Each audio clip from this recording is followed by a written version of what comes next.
Welcome back to OpenLine. Talking about medical malpractice in Tennessee. We have with us malpractice attorney Clint Kelly, taking calls from people, some interesting calls tonight. Let's go to Teresa. Hello, Teresa. Yes. Go right ahead.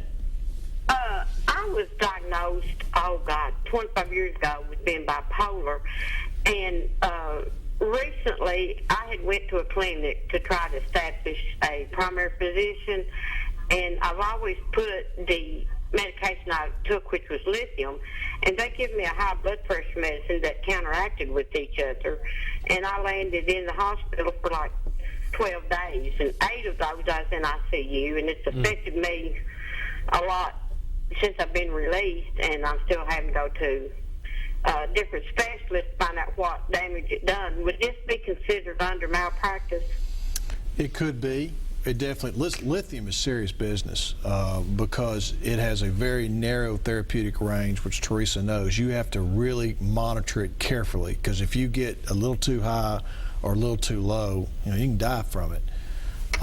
And if you take any medication which somehow affects that therapeutic range or affects the activity of the lithium, there can be some pretty bad consequences. Now, she's talking, I don't know how badly injured she is from this. Staying in the ICU for a number of days is bad, but if you're able to make some recovery, it's been my experience that juries say, we're sorry about what happened to you, but it looks like you're going to be okay, as opposed to, I hate to say it, but if Teresa had died from this because the lithium levels were screwed up because of this medication, that's the kind of case you'd have to look at seriously for her relatives to take.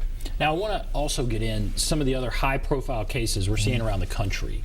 What are some cases that stand out? Kind of give us a little background and kind of where they stand. Yeah, well, there was the Joan Rivers case, and most people probably heard about that, but that was a case where Joan had her esophagus and it was tightening up, and so she went to a clinic to have a scope put down her esophagus to stretch it. And while she was under anesthesia, after the physician had passed the endoscope and stretched it, the physician did a selfie with her and Miss Rivers, and within, I don't know, a minute or half a minute after that, Joan went into cardiac arrest. And of course, it was all hands on deck at that point, but the claim was from Joan, or Joan's daughter, that she should have been in a hospital because she was at increased risk of a cardiac event, a heart problem, because she was 81 years old. Right. And saying that this doctor should never have agreed to take the case in the clinic, because you can't get the same level of life support care in a clinic, like a surgery clinic, versus being in a full-service hospital. And I've heard that case just settle, and settle for millions. Really? Settle for millions? Yeah. Wow. Well, she had earning capacity. She was still doing shows, making millions. Mm-hmm. Does that mean they don't have the cap? Does that mean New York does not? So it was in New York City. So there's a difference. If that happened here in Tennessee, there wouldn't have been millions? She would be capped.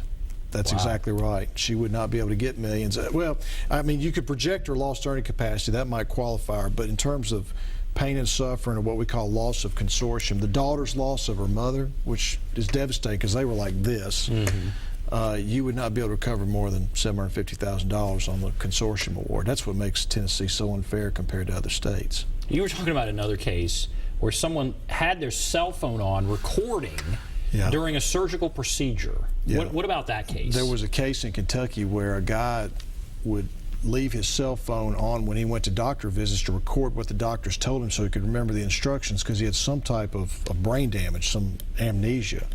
Anyway, he turned his phone on and left it in his blue jeans, and he was having a colonoscopy. And in the course of the colonoscopy, his pants were in the operating suite.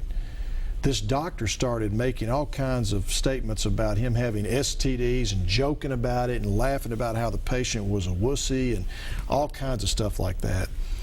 And the nurse who was assisting the doctor actually charted that the man had syphilis, which he did not. The doctor was just joking about it, but the nurse didn't believe the doctor was joking and wrote it in the chart.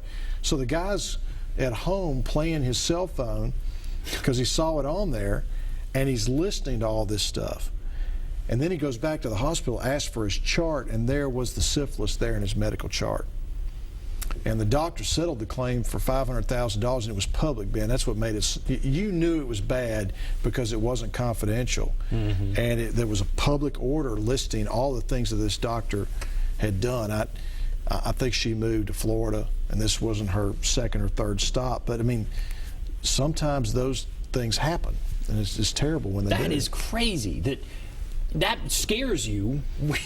Well, what are doctors talking about? I mean, how does this impact how you would go in and get care? Or you see all these worst case scenarios, and 90%, 99%, everything goes fine, everything's great. But there are mistakes. They're human.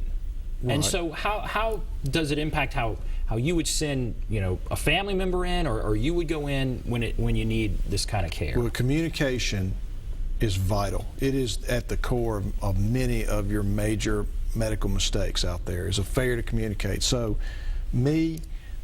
I'm always going to have my wife with me if I go to a hospital, being my advocate. Every patient needs a patient advocate, another family member or a friend there, questioning the doctors, questioning the nurses about everything. And the doctors or nurses, you may think, well, I shouldn't do that, I'm going to get on their nerves. Actually, they like that because it prevents them. They don't want to make mistakes.